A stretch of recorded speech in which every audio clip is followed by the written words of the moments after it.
Hey everybody, Alex here with another episode of Momentum Charting. Today we are going to do a much needed update on the chart of SPY, the S&P 500. If you haven't done so yet, please subscribe to the channel. Please hit the bell notification. Doing those two things allow the YouTube algorithm to know that you want to see the updates from this channel, all of the great content I'm going to be coming out with, all of the updates of your favorite stocks. So go ahead and subscribe to the channel for me. After that, hit the like button and let's get into the chart. So this market is so funny right now, you guys.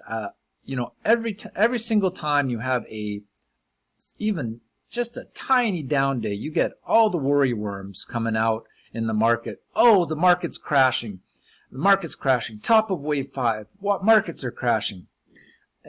It's just it's so funny to me. I mean, people are so desperate to have a massive correction in this market right now. It's not just the Elliott wave guys, right? Of course, the Elliott wave guys, they're the ones that have been calling top of wave 5, top of wave 5, top of wave 5 for the last year and change, right?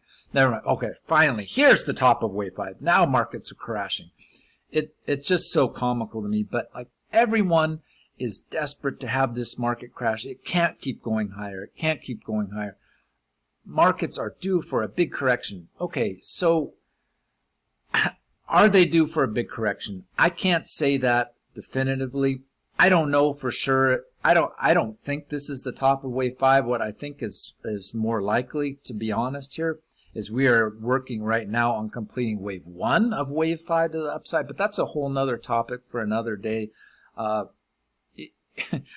Basically, I always try to look at markets objectively. I don't take every little dip in the market and say, oh, it's crashing. Here's top of wave 5. We're pulling all the way back to 340 on the SPY and the 3,500 on the S&P. That's not where I come from. You guys know I like to trade logically, look at trend lines, look at resistances, see where we're going. So let's try to dive in here a little bit on the SPY and see what's happening. Yes, it's true. On the 15-minute, I've got my new trend lines set here. We have broken the first one to the downside. I had this set from the price action in the 9th of July, a couple days ago, going to the upside.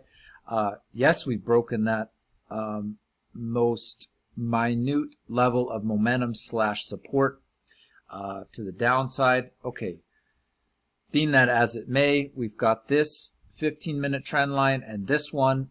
So we do have a little tiny cluster of support in this zone right around 435 or so. If that fails to hold, which is certainly very possible, could come here sideways and have this break down.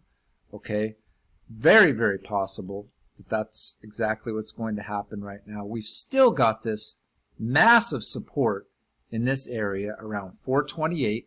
Yeah, it's a little bit of a correction from here, but I am expecting right now, guys, at worst in the S&P, somewhere down in this range, maybe between 430 and 428 or so. If we come down here, I'm expecting this to be just a correction level and for us to start taking off higher for the next leg up.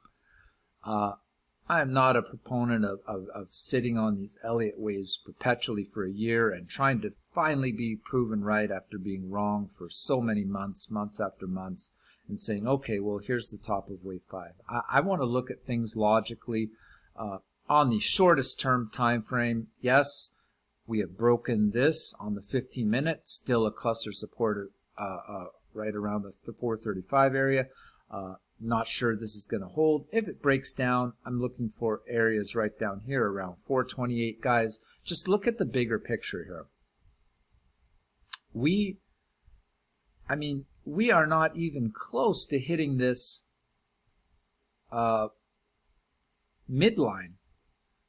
This midline of this trend, of this major uptrend that's been in play since since earlier this year. We are not even close to that midline, let alone the longer term 1 hour support that's been been in place since, I think that was the one from March, right? Yeah. Okay, since April of 2020. So that's what we're looking at. This channel is very, very well defined right now, in my opinion.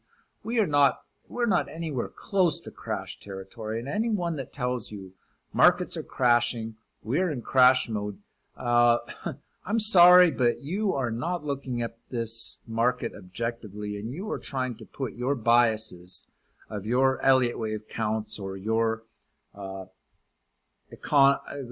broad economy outlook, whatever you want to say, you are trying to force that on the markets, and you are failing to look at this market objectively, okay? So again, I think the most likely scenario, we come down here, perhaps test these levels between 434, 430, and then just start marching up higher again. That's what I think is going to happen. That's my scenario number one on the table. As always, we're going to have to watch, see what happens, but that's my primary scenario. Any of these channels trying to put the fear of God into you right now, telling you that markets are ready for a 20% crash, guys, we have a lot of support in these areas and these are telling me right now markets are still completely healthy. There is no worry of any sort of crash in the markets right now. Continue to watch these. Continue to watch the SPY. Minor levels, yes, broken to the downside, but we've got masses of support in here, most notably if these levels break here around 435, down here in the 430 to 428 area. I'm going to be watching this very closely. Just take a look at the momentum indicator. Very, very healthy at these elevated levels. This is what happened last time. Last time this momentum indicator corrected, came down here for a nice little momentum reset down in these zones down here, right above the zero line. So would another correction somewhere in these zones be healthy? Absolutely 100% yes. So I'm going to continue to watch the momentum, 15-minute. Here's the 4-hour. Dial in on here. As you can see, let's see here. Somehow my charts have a little bit of trouble bringing that up right now. I'm not sure exactly why. Let's try that again. Maybe I'm out of the... Okay, I was too low there. I was on that 15-minute. So as you can see here, I mean,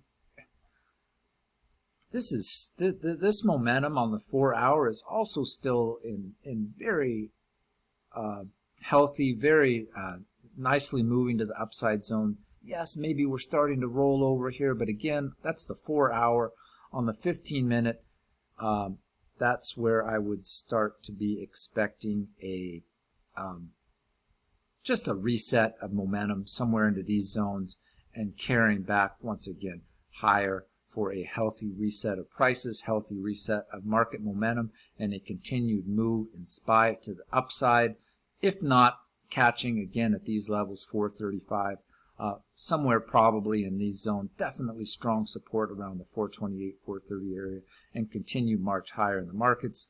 Don't listen to the fear. Don't listen to the FUD. Markets still extremely strong, extremely healthy, expecting moves higher in the market over the next, at least the next couple months, next few months. We'll have to see what markets look like by the end of the year. But yeah, as always, these minor retraces, minor resets in the market, always very healthy. I just find it so comical right now that every time there's a minor dip in the markets, this is the next time top of wave 5 we're crashing.